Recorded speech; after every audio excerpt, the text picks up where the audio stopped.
अस्सलामुअलैकुम। आप देख रहे हैं अब्दुल्ला इस्लामिक और कुरानिक चैनल। अब्दुल्ला इस्लामिक और कुरानिक चैनल में हम कुरान पाक की सूरत बकरा की आयत नंबर 24 है, जो वो बहुत ज़्यादा लॉन्ग थी, उसके हमने 3 हिस्से किए हैं। जो आखिरी हिस्सा रह गया है वो आज हम पढ़ेंगे इंशाल्लाह। हम उम्मीद करते हैं कि आप हमारे वीडियो का विज़िट करके हमारे चैनल को देखकर, हमारी वीडियो को देखकर कुरान पाक को जल्द अज जल्द तजवीद के साथ पढ़ना शुरू कर देंगे। अगर तो आपको हमारी वीडियो पसंद आ रही हैं तो चैनल को सब्सक्राइब करना हरगिज़ मत भूलें। हमने भी ये वीडियो सवाब की खातर डाली है, ओनली सवाब की नीयत से अपलोड की है। आप भी ज़्यादा से ज़्यादा सवाब की नीयत से शेयर किया करें। चैनल को सब्सक्राइब करें और लाइक करना हरगिज़ मत भूलें। तो आइए हम सबक का आगाज़ करते हैं। अऊज़ु बिल्लाहि मिनश शैतानिर रजीम, बिस्मिल्लाहिर रहमानिर रहीम। आयत को पहले तजवीद के साथ पढ़ लेते हैं, फिर एक एक लफ्ज़ को खोल कर उसकी तजवीद करेंगे। मा युदिल्लु बिही इल्लल फासिकीन الذين ينقضون عهد الله من بعد ميثاقه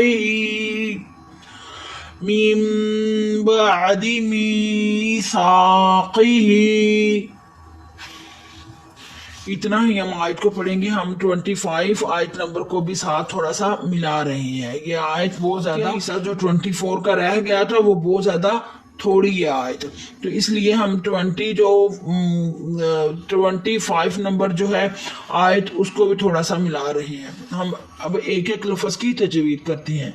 वाव के ऊपर ज़बर है, वाव को बगैर खींचे पढ़ेंगे। वाव का लफ्ज़ हरूफ़ तहज्जी की तरह ही अदा करें जैसे हम हरूफ़ तहज्जी के अंदर वाव को पढ़ते हैं।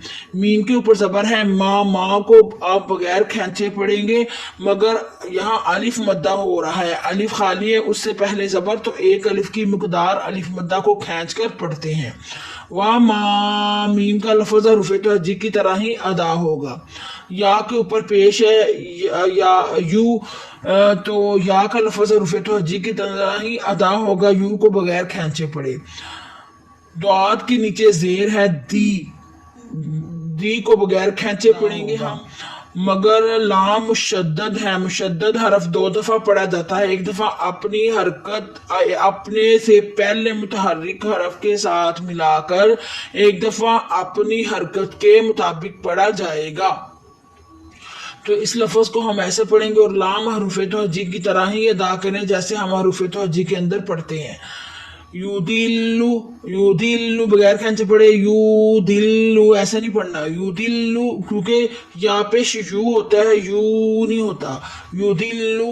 यूदिल्लु और दुआ जो है हरूफ़ मुक़त्तआत में से है, इसको थोड़ा सा मोटा करे। यूदिल्लु, बा के नीचे ज़ेर है, बी बगैर खींचे पड़े, बा का लफ्ज़ हरूफ़ तहज्जी की तरह ही अदा होगा।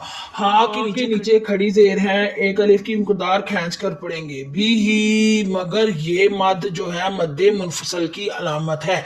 आपने ये भी याद रखना है, ये छोटी मद होती है, ये मद्दे मुनफसल की अलामत होती है। ये देखे ना, बी ही एक लफ्ज़ है और इल्ला दूसरा लफ्ज़ बन जाता है। जो ये मद के बाद हमजा दूसरे कलमे में होगा, जब इस मद के बाद हमजा इस मद के बाद छोटी वाली मद के बाद हमजा दूसरे कलमे में हो, दूसरे वाला हमजा अलिफ वाला हमजा दूसरे कलमे में हो, दूसरे कलमे का मतलब दूसरे लफ्ज़ के अंदर हो, तो वहाँ मद्दे मुनफसल होता है। इसको 4 हरकत तक खींच कर पढ़ते हैं। हरकत का मतलब 4 सेकंड तक खींच कर पढ़ेंगे। बी ही, आगे हमजा के नीचे ज़ेर है, ई बगैर खींचे पड़ेगी। हमजा कैसे बना, ये तो अलिफ है, अलिफ के ऊपर जब अलिफ के ऊपर या नीचे जब हरकत लग जाती है, हरकत ज़बर ज़ेर या पेश को कहते हैं, अब ये हमजा बन जाता है। لام مشدد ہے، مشدد حرف 2 دفعہ پڑھا جاتا ہے، ایک دفعہ اپنے سے پہلے متحرک حرف کے ساتھ ملا کر، ایک دفعہ اپنی حرکت کے مطابق، اس لیے حمزہ کو لام کے ساتھ ملائیں گے، اللہ۔ اب آگے دیکھیے الف خالی ہے، اس سے پہلے زبر ہے تو یہاں الف مدہ بھی ہو رہا ہے، ایک الف کی مقدار کھینچ کر اس کو پڑھیں گے، اللہ۔ اب لام ساکن ہے، یہ دیکھیں نا لام جو ہے وہ ساکن ہے، ساکن حرف ہمیشہ ایک دفعہ ہی پڑھا جاتا ہے، اپنے سے پہلے متحرک حرف کے ساتھ ملا کر پڑھیں گے، الل۔ ہم لام کو لام کے ساتھ ملا کر یہ والا جو الف ہے اس کو ختم کر دیں گے، الل لل۔ لام کا لفظ ویسے ہی ادا کرے جیسے ہم حروف توجیہ کے اندر کرتے ہیں، الل بول کر پڑھیں اس کو اچھے طریقے سے کے ساتھ۔ فا کے اوپر کھڑی زبر ہے، ایک الف کی مقدار کھینچ کر پڑھیں فا کو، اور فا کا لفظ حروف توجیہ کی طرح ہی ادا کریں جیسے حروف توجیہ کے اندر ہم کرتے ہیں۔ سین کے نیچے زیر ہے، سین کو سیٹی کی آواز دیں اور سین کو نیچے زیر ہے، سی بغیر کھینچے پڑھیں، فاسی فاسی۔ قاف کے نیچے زیر ہے، قی، قاف کو بغیر کھینچے پڑھیں، مگر قاف خلخلہ ہے، موٹا ہے، قاف کو موٹا کریں۔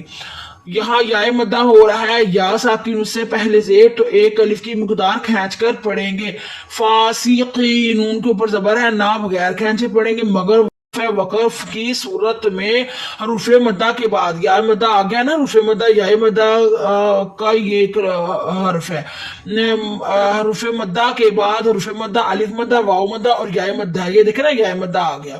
حروف مدہ کے بعد ایسا سکون جو وقف کی صورت میں ہو تو اس کی زبر نون کی مطلب نون ہے، جو بھی لفظ ادھر ہوگا تو اس کی زبر ختم ہو جائے گی اور وہ لفظ ساکن بن جائے گا۔ ایسا سکون جو وقف کی صورت میں ہو تو اس کی زبر کو ختم کر کے ساکن بنا دیں گے، مطلب فاسقین پڑھیں گے ہم، فاسقین، کیونکہ ادھر نون ساکن ہو جائے گا وقف کی صورت میں۔ یہاں مد عارض ہو رہا ہے، اس کو 2 4 یا 6 حرکت تک کھینچ کر پڑھتے ہیں، اس کو مد عارض کہتے ہیں۔ ایسا سکون جو وقف کی صورت میں ہو اس سکون کا جو ہوتا ہے زبر زیر یا پیش کو ختم کر دیتے ہیں، اس کو ساکن کر دیتے ہیں، یہ مد عارض کی علامت ہے۔ مد عارض کو 2 4 یا 6 سیکنڈ تک کھینچ کر پڑھتے ہیں، فاسقین، یہ ہم نے 2 سیکنڈ تک ہی کھینچ کر پڑھا، اگر تو ہم 4 سیکنڈ تک کھینچ کر پڑھیں گے تو پھر 4 سیکنڈ تک ہی کھینچنا ہے، اگر ہم 6 سیکنڈ تک کھینچ کر پڑھیں گے تو 6 سیکنڈ تک ہی کھینچنا ہے، پھر رد و بدل نہیں کرنا۔ آگے چلتے ہیں تو ہم دیکھتے ہیں کہ یہ حمزہ کے اوپر الف ہے، الف کے اوپر کچھ ہے نہیں تو ہم اس لفظ کو کیسے پڑھیں گے۔ آپ بالکل بھی گھبرائیں نہیں، آپ یہ یاد رکھیں کہ جب آیت ختم ہوتی ہے، آیت ختم ہوتے ساتھ ہی الف اور حمزہ آ جاتا ہے تو اس الف کے اوپر ہم زبر لگا کر حمزہ بنا دیتے ہیں، اس کو ہم زبر لگائیں گے، جہاں بھی الف اور لام آئے گا ہم وہاں الف کے اوپر زبر لگائیں گے، آپ یہ یاد رکھیں، بالکل گھبرانے کی ضرورت نہیں۔ آپ اس قاعدے کو اس طرح یاد رکھیں، جب آیت ختم ہوتی ہے اس کے بعد الف اور لام آئے تو الف کے اوپر کیا لگاتے ہیں؟ زبر لگاتے ہیں، بس۔ تو لام کے ساتھ ہم بلائیں گے کیونکہ لام مشدد ہے، مشدد حرف ہمیشہ 2 دفعہ پڑھا جاتا ہے، ایک دفعہ اپنے سے پہلے متحرک حرف کے ساتھ ملا کر، ایک دفعہ اپنی حرکت کے مطابق۔ اللہ زال جو ہے یہ نرمی والا لفظ ہے، اس کو نرمی کے ساتھ ادا کرنا ہے۔ نرمی کے ساتھ کیسے ادا کریں؟ آپ اوپر والے دانتوں کا اگلا حصہ زبان کی ٹپ کے ساتھ لگائیں گے تو زال نرمی کے ساتھ ادا ہوگا۔ زال کے نیچے زیر ہے، زال کو بغیر کھینچے پڑے، یا ساکن ہے اس سے پہلے زیر تو یہاں یا مدہ بھی ہو رہا ہے، ایک الف کی مقدار کھینچ کر پڑے۔ الذی، نون زبر نہ، نون کے اوپر زبر ہے، نہ بغیر کھینچے پڑے، نون کا لفظ حرف توجیہ کی طرح ہی ادا کرے۔ الذین، یا کے اوپر زبر ہے، یا بغیر کھینچے پڑے، مگر نون ساکن ہے، ساکن حرف ہمیشہ ایک دفعہ ہی پڑھا جاتا ہے۔ ین، اس لیے یا کو نون کے ساتھ جب ملایا تو ین بن گیا۔ نون کا لفظ بھی ویسے ادا کریں جیسے حروف توجیہ کے اندر کرتے ہیں، یا کا لفظ بھی ویسے ہی ادا کریں جیسے ہم حروف توجیہ کے اندر کرتے ہیں۔ لفظ بنا ین، قاف کے اوپر پیش ہے، خوب بغیر کھینچے پڑے، مگر قاف قلقلہ ہے، موٹا کرے۔ دو پر देख रहे हैं वाव मद्दा हो रहा है, वाव साकिन उससे पहले पेश, तो एक अलिफ की मकदार खींच कर पढ़े। दुआ जो लफ्ज है क्या होगा, यनकुदू, नून के ऊपर जबर है ना, बगैर खींचे पड़े, यनकुदूना। आइन, आइन का जो लफ्ज है वो सीने के दरमियाने हिस्से से अदा होता है, सीने के दरमियाने हिस्से से अदा करे। आइन, आइन के ऊपर जबर है, आ बगैर खींचे पड़े, मगर हा साकिन है, साकिन हरफ हमेशा एक दफा ही पढ़ा जाता है, इसलिए आइन को हा के साथ मिलाएंगे। आह, आह, हा साकिन है, ये हा की आवाज सीने के जोर से निकालनी है। ओह, दाल के ऊपर जबर है, पड़े, मगर ये अलिफ वाला लाम आ रहा है, इधर हम हमज़तुल वसल करेंगे, अलिफ को हज़फ करके हम हमज़तुल वसल कर देंगे। हमज़तुल वसल क्या होता है, जहाँ ये दरमियान में हमजा आ जाता है और इसको ख़त्म करके लफ्ज़ को अगले लफ्ज़ के साथ मिलाना हो, तो हमज़तुल वसल का मायन ही मिलाने कॉन्टैक्ट के हैं, तो इसलिए हम हमज़तुल वसल इधर करेंगे, इसको मिलाएंगे दाल को लाम के साथ और अलिफ को हज़फ कर देंगे। तो जब हमने दाल को लाम के साथ मिलाया तो देखें अलिफ वाले लाम से पहले जबर आ रही है, अलिफ वाले लाम से पहले जबर हो तो अलिफ वाला लाम मोटा होगा। दल्वा, दल्वा, इसको मोटा करने का तरीका कार क्या है कि आप जबान को अपने दालू के साथ लगाएंगे तो जो दाल है वो अलिफ वाला लाम है मोटा हो जाएगा खुद ब खुद। दल्वा, जबान, पूरी जबान को आप अपने ऊपर वाले हिस्से के साथ जबड़े के साथ लगाएं। ये लाम के ऊपर खड़ी जबर है तो एक अलिफ की मकदार खींच कर पड़े। हा के नीचे जेर है, ही बगैर खींचे पड़े, ये हाँ अलिफ हरूफ तहज्जी की तरह ही अदा करे। मीम के नीचे जेर है, मी बगैर खींचे पड़े। आगे ये नून साकिन है और ये मीम छोटी सी आ रही है, ये छोटी मीम के बाद ये बा आएगा, तो ये नून साकिन है और इसके ऊपर ये छोटी सी मीम बनी होती है। ये जो छोटी सी मीम बनी होती है, ये छोटी सी मीम जो है, इसके बाद अगर बा आए तो कलब होता है, इधर इकलाब होता है, वहां गुन्ना करते हैं। ये मीम को मीम के साथ मिलाना है, नून को हमने खत्म कर देना है, ये छोटी सी मीम के साथ मीम को मिलाएंगे। मीम बा के ऊपर जबर है, बा बगैर कैंचे पढ़ेंगे, मगर आइन साकिन है, साकिन हरफ हमेशा एक दफा पढ़ा जाता है, इसलिए बा को आइन के साथ मिलाएंगे। बा आइन जबर बा, आइन का लफ्ज सीने के दरमियाने हिस्से से अदा करे, दाल के नीचे जेर है, दी बगैर खींचे पड़े, दा का लफ्ज हरूफ तहज्जी की तरह ही अदा करे। पूरे लफ्ज को हम पढ़ते हैं, मीम बआदी, मीम बआदी, मीम के नीचे जेर है, मीम बगैर खींचे पड़े, या साकिन है, इसलिए साकिन हरफ हमेशा एक दफा ही पढ़ा जाता है, आपने से पहले मुतहर्रिक हरफ के साथ मिलाकर। मीम को या के साथ जब मिलाया तो मी, या साकिन उससे पहले जेर है तो यहाँ या मद्दा भी हो रहा है, एक अलिफ की मकदार खींच कर पढ़ेंगे।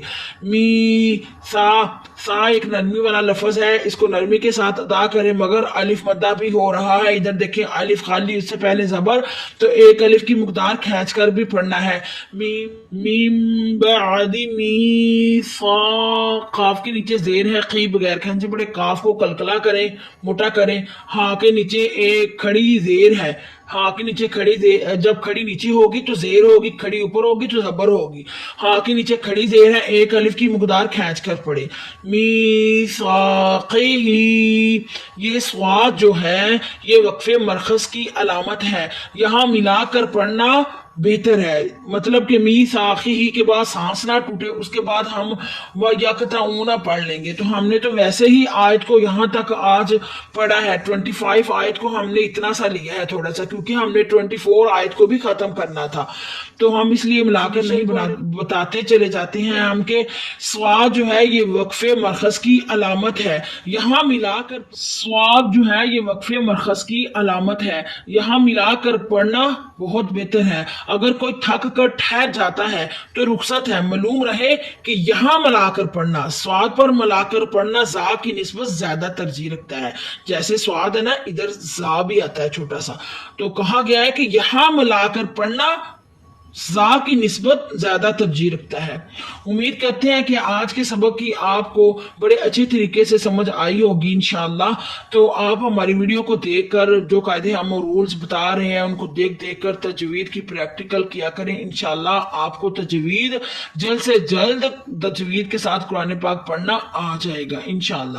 تو آپ ہماری ویڈیو کو شیئر کیا کریں صدقہ جاریہ سمجھ کر، تاکہ تمام لوگوں کا فائدہ ہو۔ جو لوگ تجوید کے ساتھ قرآن پاک نہیں پڑھتے وہ لوگ بھی تجوید کے ساتھ قرآن پاک پڑھنا شروع کر دیں انشاءاللہ۔ تو جیسے قرآن پاک پڑھیں گے تو ان کا ثواب برابر ہمیں بھی ملے گا۔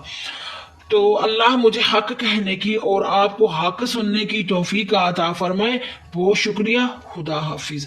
سبحان ربک رب العزت عما یصفون وسلام علی المرسلین والحمد للہ رب العالمین۔